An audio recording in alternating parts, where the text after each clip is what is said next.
Queridos irmãos e irmãs, conforme já anunciamos no nosso último vídeo catequético, vamos, nestas semanas que nos restam do mês de setembro, partilhar um belíssimo artigo de Dom Cirilo Folch Gomes, intitulado A Belíssima Carta aos Efésios.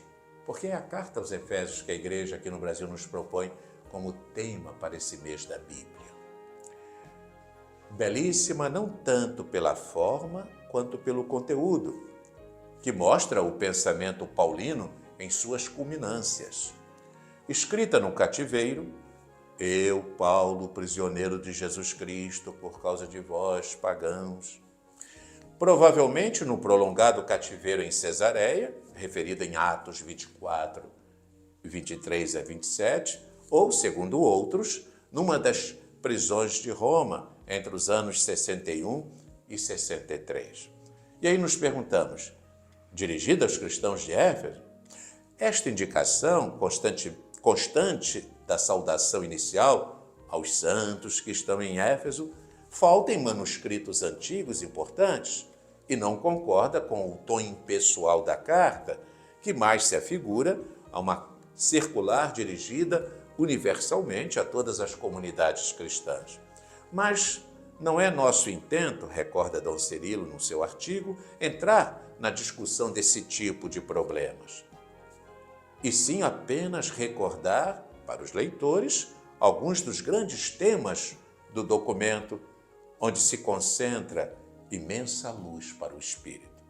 E é isso que eu pretendo, acompanhando o artigo de Dom Cirilo, partilhar.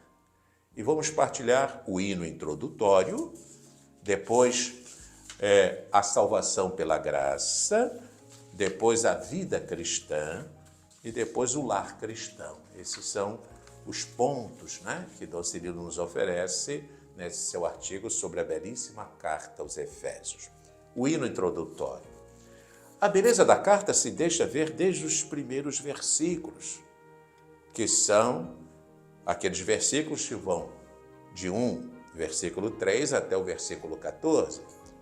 Uma espécie de magnífica entoado à bondade de Deus. Bendito seja Deus, Pai de nosso Senhor Jesus Cristo, que do alto dos céus nos abençoou com toda a bênção espiritual em Cristo. Com estas palavras, começa o cântico à graça, no qual o apóstolo revela, de imediato, a profundidade da sua experiência espiritual. De dentro do cárcere, não cessa de contemplar os esplendores da fé. Ao contrário, parece discernir com mais clareza a existência de um plano divino, fonte de bênçãos e esperanças, todo centralizado no Cristo Jesus. Deus nos escolheu antes da criação do mundo para sermos santos e irrepreensíveis diante de seus olhos no amor. Prossegue ele. Existe uma vocação, comenta Dom Cirilo, existe uma vocação para os seres humanos, pensada e atuada desde a eternidade no coração do Pai, que visa elevá-los à condição de filhos adotivos no Cristo, filii in filio, como dirão depois os santos padres, filhos no Filho.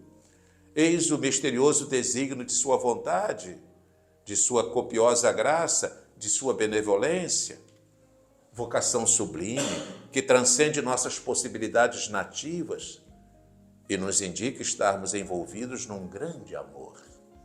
Vocação de sermos configurados à imagem do Filho de Deus para ser Ele, escreve São Paulo em outra epístola, para ser Ele o primogênito em meio a uma multidão de irmãos. O tema é central no Novo Testamento e poderia ser orquestrado aqui por tantas passagens análogas. Lembremos, por exemplo, as palavras do evangelista São João. Deus tanto amou o mundo que entregou seu Filho unigênito para que todo o que nele crê não pereça, mas tenha a vida eterna. Ou aquelas palavras de Nosso Senhor que arrancavam lágrimas a Santa Teresinha. Não temais, pequenino rebanho, pois aprouve ao vosso Pai dar-vos o reino. Ou ainda, principalmente as palavras da oração sacerdotal pronunciada por Jesus antes de padecer e onde ele exprimiu, da maneira mais solene, o plano de Deus como sendo a unidade dos homens em sua pessoa de mediador, através da presença neles do amor com que o Pai ama o Filho desde antes da criação. Na perspectiva de sua copiosa graça, Deus nos projetou santos e imaculados no amor, diz o apóstolo Paulo. E então pensamos inicialmente em Maria, a Imaculada, a copiosamente agraciada, como a designou o mensageiro da Anunciação, utilizando idêntico verbo ao que São Paulo emprega aqui. No mesmo regime da graça que nos envolve, está essa criatura incondicionalmente predestinada como a santa concepção da mente divina, cuja lembrança ilumina a compreensão do que somos e devemos ser. Maria, sinal de firme esperança e de conforto para o peregrinante povo de Deus, como reza Lumen Gentium no número 68. O plano divino, continua a explicar o apóstolo Paulo, é o de reunir sobre Cristo cabeça todas as coisas, tanto as celestes como as terrestres. Recapitular tudo em Cristo, diz ele textualmente, pois tudo foi criado para ele, conforme escreve na carta aos Colossenses. Aliás, carta tão semelhante à dos Efésios. Eis então qual o sentido do universo, de nossa vida e de nossas atividades dentro do mesmo. Servir ao Cristo Jesus, como ao Logos, exemplar e final, onde os seres e ações se harmonizam com o pensamento de Deus. Será que temos bastante consciência deste projeto eterno e absoluto de nosso Deus? Será que tudo fazemos para cooperar nessa linha de ação, dedicando-nos à construção não apenas de um mundo melhor, mais justo e fraterno, mas de um mundo no qual o nome de Jesus seja reconhecido como o do Verbo de Deus? Com razão, a Gaudium et Spes encerrou sua primeira parte, que versava sobre a igreja e a vocação do homem, com a citação desse versículo da carta aos Efésios, acrescido da palavra do Senhor no Apocalipse.